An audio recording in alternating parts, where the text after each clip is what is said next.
Hey guys, Ramsey here. Welcome to another video. Tonight we have a late night insight video on a fragrance from a house that I'm surprised it's kind of taken me this long actually to do a review or early impression. I do not own a bottle, but that's what these late night insight videos are all about. Just kind of my quick hit thoughts on a fragrance that I'll probably never own a bottle on. Just, you can't own everything. And this is called Guerlain Cuir Béluga. Now, this came out in 2005, and the perfumer is an absolute all-star perfumer, Olivier Polge. And we're going to talk a little bit about sort of his addition to this fragrance and what he means to making this fragrance and the backstory and all that good stuff. So I have to admit that I jumped the gun a little bit because yesterday I did a This Is Not a Top 10 Suede episode, and I described suede as being this, velvety, silken smooth take on leather, right? And I probably should have waited because I have a rule that if I do a video or an individual review, which I would count this as a review, at least a video where someone can look it up and get my thoughts on a fragrance, right? They can look it up, they can see what I think about it, then I will put it in the ranking. And honestly, Cuir Béluga deserves to be in the ranking of top suede fragrances. And quite honestly, I would probably put this somewhere in my top, maybe either right inside the top 5 or just outside of the top 5. But it would definitely be in the top 10. I'm going to do a fresh spray just to remind myself. I have a couple hour dry down here. And so let us spray. All right, so just so I can kind of remind myself of the opening again. Now, I must admit, the first thing that came to my mind whenever I got to know Cuir Béluga a little bit is that Olivier Polge understood the assignment, okay? The man is an absolute weapon in the perfume creation space because I really feel like he is able to put himself in the shoes of, let's say, a particular house, okay? So when he took over for in-house perfumer from his father, from Chanel, he had already made a lot of stuff previously, okay? He had a hell of a resume. Most people don't realize the type of fragrances he made and the houses he made fragrances for before he became in-house perfumer at Chanel. There was no nepotism there. He absolutely deserved it.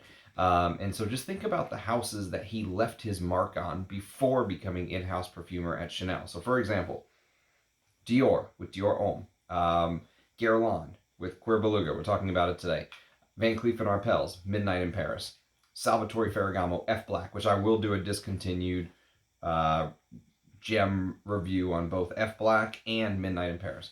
Paco Rabanne's Invictus, one of the best-selling designers ever. Dolce & Gabbana The One of the best-selling designers ever, and The One Eau de Toilette and Eau de Parfum. Valentino Uomo, probably Valentino's best fragrance in modern times for men, or as far as selling goes. Bulgari, Balenciaga, Jill Sanders, Kenzo, Jimmy Choo, Mugler, Burberry, Joop, Chopard, Lancôme, Moschino, Clinique, YSL, Calvin Klein, Azzaro, Gianfranco Ferré, Ungaro. Need I go on? I mean, I probably could go on, to be honest with you.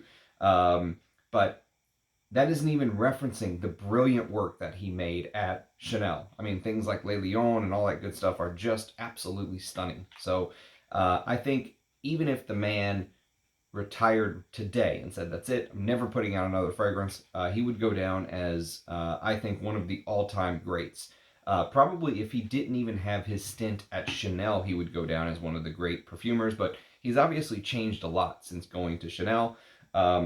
He was working in the designer space, and now at Chanel, he's able to do a lot of sort of niche things, if you will, especially with the less exclusive line. But this is an example of a niche-like line. This is Guerlain's L'Art and La Matière line. So here's what Guerlain says about it. We'll read a little bit about it, and then I'll kind of give you my 2 cents. So they say that Cuir Béluga is a pure, luxurious, and ultimate refinement of white suede and intensity. And they say that it's a soft, velvety interpretation of leather. Obviously, I mean, that's the definition of suede, soft and velvety. As supple as light suede, infinitely luminous leather notes transform into the most exquisite beluga caviar, Cuir Béluga carries with it an aura of ultimate refinement and pure luxury, gracing the skin with softness and refreshing tangerine notes. The white suede note flirts with the intriguing Immortelle flower as it softly caresses the skin with a velvety base of amber, heliotrope, and of course, vanilla. Okay? And there's a direct quote, I think, from Olivier Polge. Typically, tough leather becomes velvety and delicate like white suede, all enveloped in vanilla. If it were a design style and interior decorated by Jean-Michel Franck, so I guess I don't know my interior decorator styles. Cuir Béluga's white suede note recalls the decor style of Jean-Michel Franck. In the 1930s, Jacques Guerlain called upon the young decorator and architect to elegantly furnish the boutique at 68 Avenue de Champs-Élysées, where he designed furniture all clad in white suede, exuding extreme modernity. Okay, so there you have it. They claim that there's a throwback to something from almost 100 years ago. And so the notes are aldehydes, mandarin orange in the top, with a heart of everlasting flower, which I reviewed Anubis yesterday or earlier this week, and talked a little bit about how Immortelle is sometimes also called everlasting flower. We talked about some of the reasons why, so go check out that review if you're interested. Patchouli, vanilla, suede, amber, and heliotrope. That is the note listing. So let us talk a little bit about this sort of dimension that Olivier Polge adds to this scent, because honestly, smelling the scent, if I smelled this blindfolded, I don't think I would be blown away. Like, this is not the kind of leather scent that makes me pull out my wallet and want to give, Guerlain $395 for 100 mil.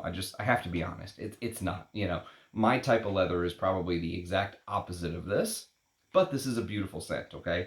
But what so intrigues me, okay, and I think smelling this and getting to know it actually adds to the lore and adoration that I have for Olivier Polge, because like I said, this is not my favorite Guerlain fragrance or anything like that. So I'm not going to sit up here and shout from the rooftops that I absolutely adore Cuir Béluga and oh my God, it's so great. I wish I could have a bottle. That's not necessarily the truth. I mean, if you gave me a bottle, I would wear it. But I'm at the point in my journey where I don't think I would buy this. But what interests me so much, I think, from a third party's point of view, is how it's almost like I can peer into Olivier Polge's brain and see how he got himself into character to create this scent. Almost like a prominent actor will get himself into character by like living and breathing the role, right? So think about, there was a rumor going around where it said Jim Carrey actually, when playing Andy Kaufman in the movie Man on the Moon, he literally lived his life as Andy Kaufman. There's a hilarious joke that Dave Chappelle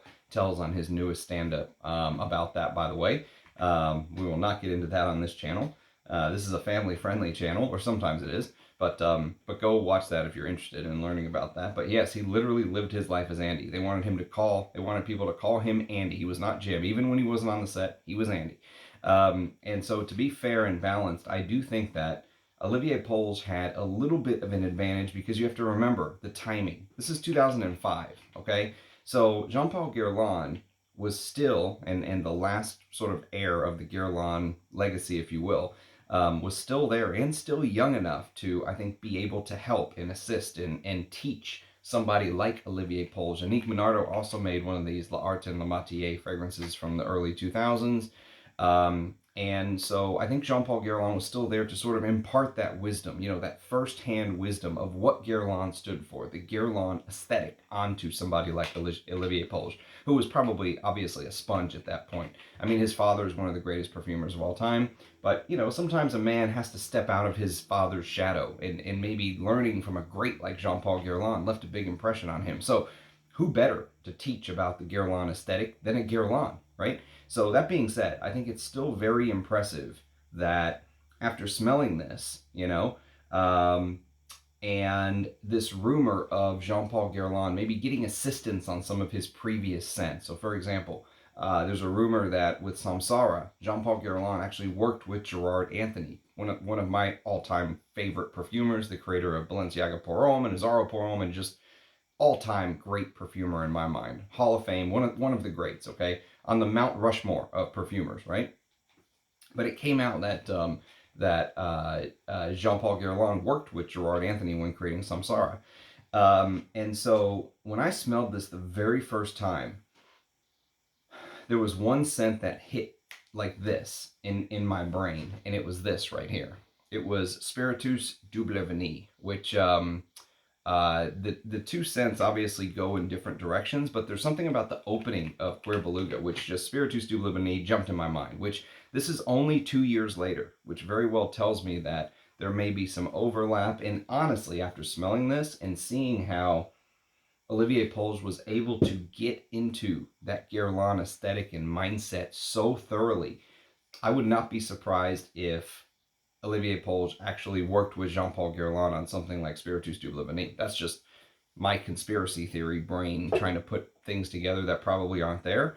But I am very, very impressed with Olivier Polge's ability to create a fragrance and almost, if you told me, Ramsey, because I've never smelled this before until just very recently. So if you would have put this before me like a month or two ago, let's say, and said, Ramsey, this is like a long lost Guerlain from 2005 that Jean-Paul Guerlain did, I would absolutely believe you. That's why I say it's so impressive how Olivier Polge was able to get himself into that Guerlain aesthetic. It is a very specific smell, specific aesthetic. And, I'm sure there's some sort of proprietary formulas here. I'm sure the Guerlain has been used. I'm sure that adds to the Guerlain feel. But the way that the materials were dosed, the volume of the materials, the way that kind of the fragrance progresses, it just feels like a Guerlain. It honestly feels like a Guerlain. And so what ends up happening, so let me see if I can try my best to describe the scent. It's very hard when you're only smelling something 2 or 3 times before doing one of these videos, but if I take any more time, I'll never be able to get through these videos. So, to my nose, Cuir Béluga kind of opens up with this blast of booziness, right? And whether it's an actual booze note, like in Spiritueuse Double Vanille, I think there is a rum note that's listed. It's rum and vanilla, right? And so, but there is no rum listed in Cuir Béluga. But what you get is you get this mandarin orange note in the top. And Rich Mitch was very correctly mentioning on one of his live streams recently that mandarin orange can sometimes give off this boozy-like vibe. We talked a little bit about it in M7. We talked a little bit about it in Bois de Turkey, which is an amazing Maîtrise Parfumerie Gantier creation. Like a niche M7 feel. And I'm talking about it here in Cuir Béluga. There is this boozy thing that sort of morphs on the skin very quickly, right? So the boozy note only lasts like a minute, maybe even 30 seconds. I mean, it's fast, okay? And it's almost like there's this boozy reminiscence of Spiritueuse Double Vanille, and I have no clue whether that booziness is from the vanilla, I don't know. I mean, I'm guessing it's the mandarin orange and aldehydic type opening, but very quickly this fragrance starts shifting into this Guerlain that just feels like it's fully backed by the power and might of kind of the previous Guerlains that came before it. Like the Guerlain is just standing behind this like a shield, but not in a strong way. This is actually the word for this fragrance would be soft and supple. Like, you should lower your voice an octave when talking about the scent. Like you're in a library, there's just this calming, soft, gentle, supple, smooth feel, right? But also with that full Guerlain regalia, like it's just decked out in Guerlain regalia. And what's so crazy about it is the Guerlain just makes this appearance very early on to my nose, and it just feels effortless sophistication, okay? It adds kind of to the lore of the allure of what so impresses me about this creation by Olivier Polge. And again, this is not my style of fragrance. This is not the kind of fragrance that I would go crazy for and go spend $395 on 100 ml. No way would I pay that for this. Just because my taste in leather is almost the opposite of this. I want the butch leather. Give me the Bandit by Robert Piguet. Give me Russian Adams Cuir de Russie or some crazy smoky, animalic, challenging leather. I'm completely on the opposite side of this, and yet I can see the beauty in it. When you start to get some of the florals start to kind of come in, that immortelle note or everlasting flower, as they say, sort of gives it a little bit of this golden hue. You know, sometimes the everlasting flower can give off a little bit of a curry smell. Some people call it the curry plant. There's zero curry feeling in here. The everlasting flower, I feel, just makes it feel slightly radiant, if you will. Almost like a sunrise is kind of radiant, you know, with the beautiful hues of yellows and orange and all that stuff. That's kind of how the Immortelle feels to my nose when I smell this. And the patchouli is also very, very soft. It is nowhere near the sort of 70s scratchy, earthy patchoulis. Not at all. The patchouli here was kind of used. Honestly,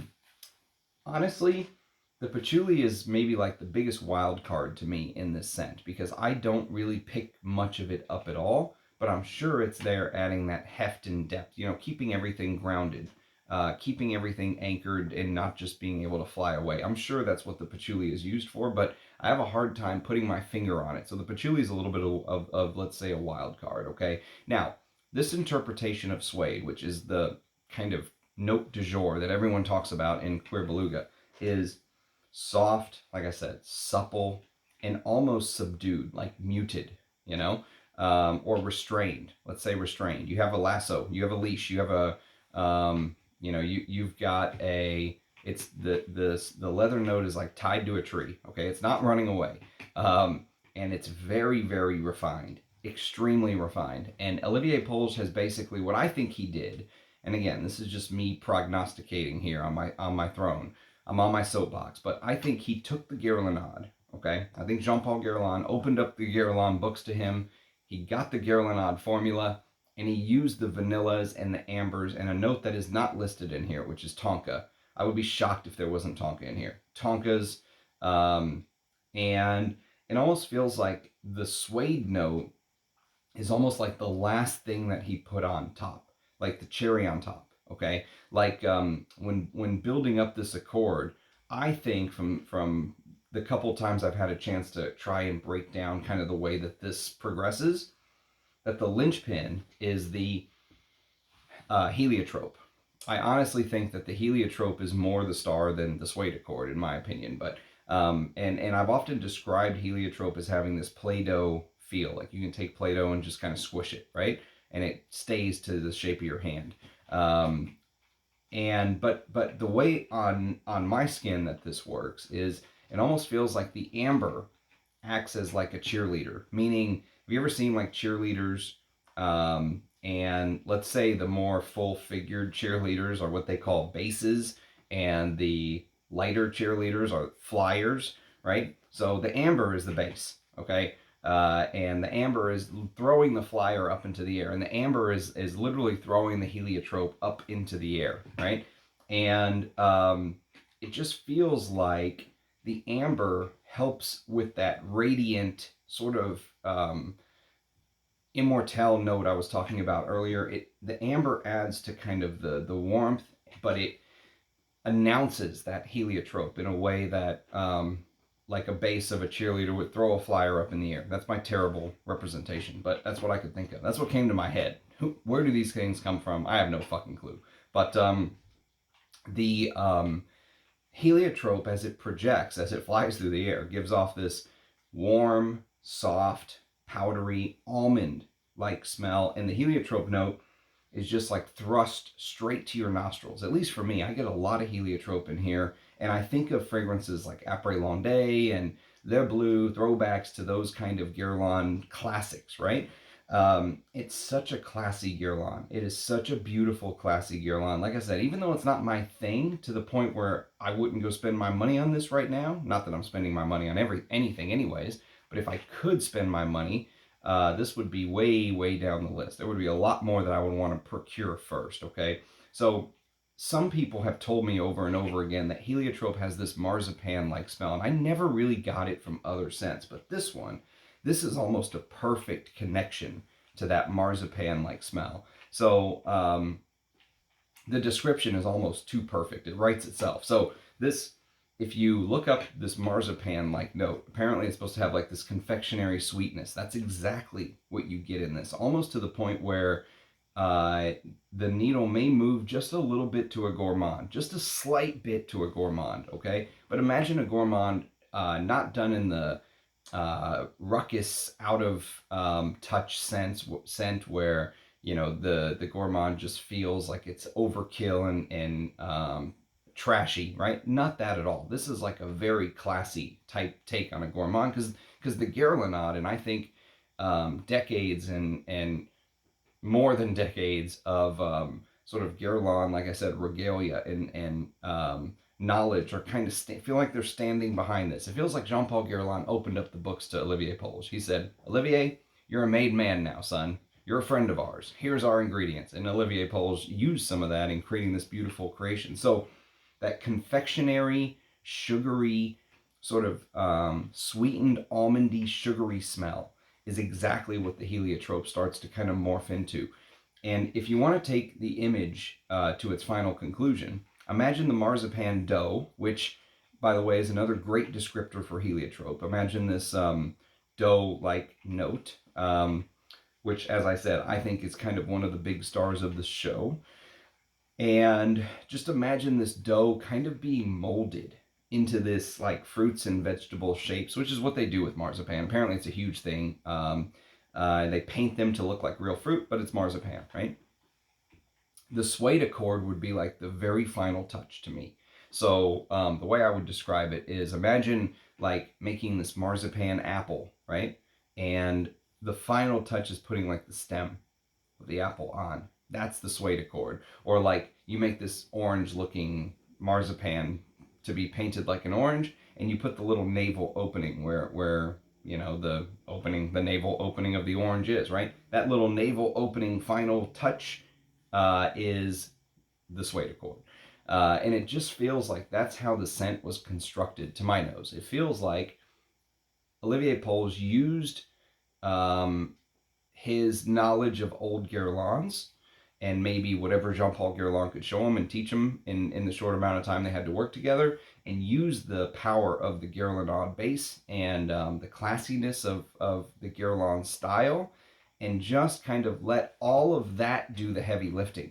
And the suede note is the delicately, ever so delicately placed on top, the final touch, okay? Now, excuse me, sorry to do that in your ear, but I have never had Beluga caviar, okay?